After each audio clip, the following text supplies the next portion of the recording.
Rikthehemi sërish në studio live, do të shohim tani disa nga titujt kryesorë të zhvillimeve kryesore. Pas 6 muajsh zvarritje, nesër në 13 pritet më në fund të ketë një vendim për kalimin ose jo për gjykim të Sali Berishës dhe dhëndrit të tij të akuzuar për korrupsion për aferën Partizani. GKO rrëzoi kërkesat e avokatëve për pavlefshmëri të provave të Spakut.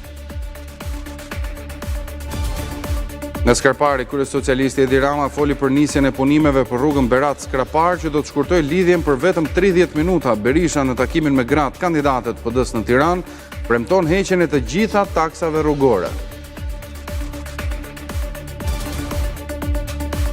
Në bashkëpunim me autoritetet e huaja u arrestuan në Liban palestinezi dyshuar për vrasjen e vajzës së tij në Tiranë. Pritet ekstradimi i tij drejt Shqipërisë, ende mbetet mister motivi i këtij krimi. Lufta tarifore e Trump dhe qasja e bankave qendrore ndërkombëtare që kursimet po i mbajnë në ar, po zhvlerëson dollarin. Në Shqipëri dollari këmbëhet në 86 lekë. Ekspertët thonë se kjo duhet të reflektohet në uljen e çmimeve të importit.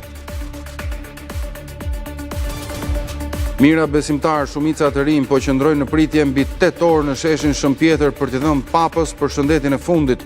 Shprehin fjalë dashurie për atin e shenjtë dhe në Korë propozojnë që Bergoglio të shenjtërohet më njëherë. Anullohet samiti në Londër për armëpushimin Ukrainë-Rusi. Sekretari Rubio u tërhoq nga pjesëmarrja pas refuzimit të Kievit për t'i dorëzuar krimen Rusisë. Vance bën thirrje për marrëveshje, ndryshe thotë se Shtetet e Bashkuara të Amerikës tërhiqen.